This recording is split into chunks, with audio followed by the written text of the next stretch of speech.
Jadi, di sini saya akan menjelaskan tentang Mini-Mental Stage Examination atau biasa disingkat MMSE. Nah, ini nanti kita akan membahas definisi, tujuan dan manfaat, indikasi dan kontraindikasi, cara pelaksanaan, sama kelebihan dan kekurangan.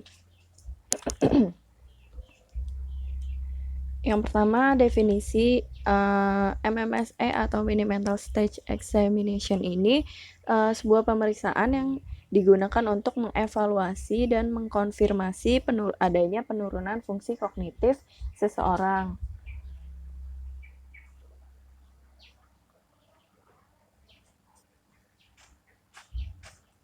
Nah, di sini tujuannya ada dua. Yang pertama ada screening penurunan fungsi kognitif.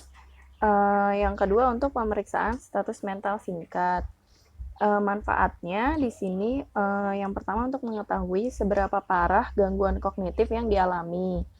Terus yang kedua ini sebagai evaluasi perjalanan suatu penyakit. Nah, di sini ada indikasi dan kontraindikasi. Indikasinya itu sendiri untuk lansia atau orang-orang yang mengalami penurunan status mental atau kognitifnya.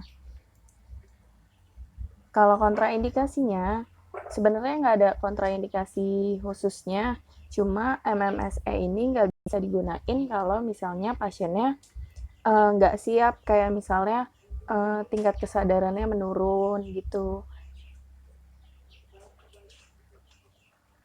Nah, persiapan alatnya itu yang pertama ada kertas kosong dan pensil, terus arloji atau jam tangan, terus tulisan yang bisa dibaca, dan gambar yang harus ditiru atau disalin.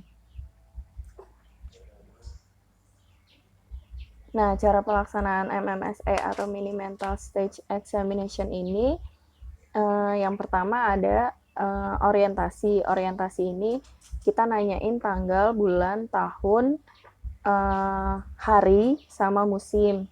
Nah, di setiap poin itu, misalnya tanggal itu 1 poin, jadi di orientasi waktu ini totalnya 5 poin. Nah, terus ada yang kedua, ini tempat, orientasi tempat, kayak nama rumah sakit, terus lantai, terus kota, provinsi, sama negara. Jadi pokoknya tiap-tiap poin itu 1 poin. Terus yang selanjutnya ada registrasi. Registrasi ini jadi nanti kita nyebutin 3 benda yang nggak berhubungan satu sama lain, kayak misalnya kursi, motor, dan sapu. Nah, nanti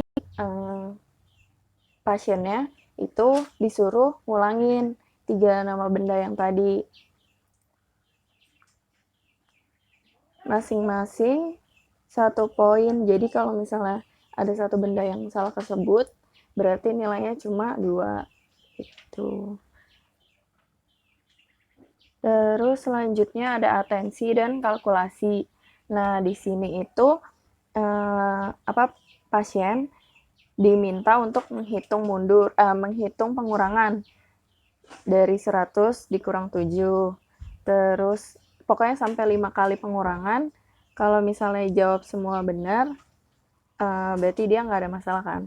Nah, kalau misalnya pasiennya itu nggak bisa, maksudnya kurang nggak ngerti hitung-hitungan gitu. Nah, di sini ada option kedua. Ini jadi kita nyebutin satu kata. Itu satu kata itu ada 5 huruf. Nah, nanti pasiennya itu disuruh mengeja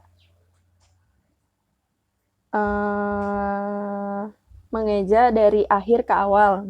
Ya, kalau misalnya ada yang kebalik-balik, berarti dihitungnya tuh yang benar aja katanya, hurufnya. Terus selanjutnya ada mengingat.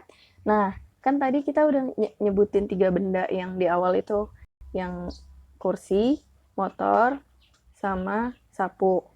Nah, pasiennya suruh nyebutin lagi masih ingat apa enggak. Terus di sini ada bahasa. Bahasa yang pertama ada penamaan. Jadi pasiennya tuh disuruh lihat jam tangan. Terus tanya ini namanya apa gitu. Terus yang kedua ada pengulangan. Pengulangan ini misalnya kita mengucapkan kalimat kayak misalnya saya suka memasak. Nah, pasiennya nanti diminta untuk ngulangin kata-kata kita. Terus perintah 3 tahap. Berilah responden selembar kertas putih dan berikan perintah 3 tahap tersebut.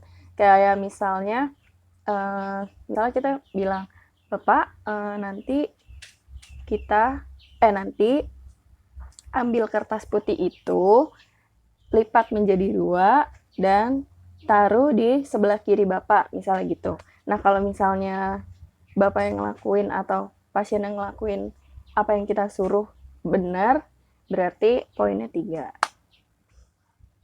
Terus selanjutnya ada membaca. Membaca ini jadi pasien nanti disuruh ngebaca apa yang kita tulis sama ngelakuin. Terus yang kelima ada menulis. Menulis ini jadi pasiennya dikasih selembar kertas kosong, terus pasiennya disuruh nulis sebuah kalimat kayak misalnya saya bekerja sebagai apa gitu. Terus yang keenam ada meniru. Meniru ini jadi nanti ada gambar tuh kayak yang segi 5 yang di bawah itu yang nyempil. Nah, nanti dari gambar tersebut pasien tuh disuruh buat nyalin di kertas kosong gitu. Kalau misal gambarnya sesuai berarti bagus. Terus yang ketujuh, ini nilai tingkat kesadaran responden atau pasien pada garis aksis dari sadar penuh pada ujung kiri sampai koma pada ujung kanan. Nah, di sini ada interpretasi total nilai. Jadi ini apa penentuan skornya, kayak kalau misalnya skornya 0 sampai 10, berarti itu fungsi kognitifnya udah buruk, maksudnya udah nggak baik. Terus kalau skornya 11 sampai 20 itu masih sedang. Kalau 21 sampai 30 skornya, berarti fungsi kognitifnya itu masih relatif baik. Terus, nah di sini ada kelebihan sama kekurangan. Nah, kelebihannya itu jadi MMSE ini ada retest atau pengulangan tes. Misalnya di awal, misalnya bulan ini dia tes. Nah, terus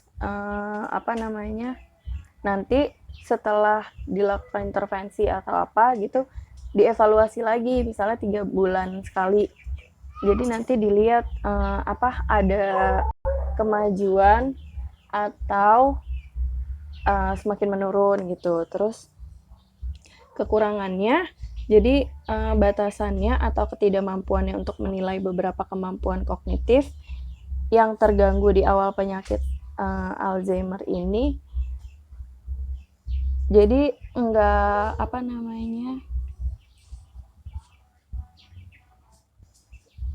jadi kurang efektif gitu. Terus relatif tidak sensitif terhadap penurunan kognitif yang sangat ringan. Jadi kayak misalnya cuma lupanya tuh enggak kayak gitulah. Terus di sini ini contoh format dari pemeriksaan MMSE. Tuh di situ ada orientasi, registrasi, itu nanti ada nilai maksimalnya gitu loh. Terus ada atensi dan kalkulasi, mengingat atau mengingat kembali, terus yang terakhir ada bahasa. Nah, ini nanti gambarnya nanti dicocokin benar apa enggak. Ini ada skor nilai.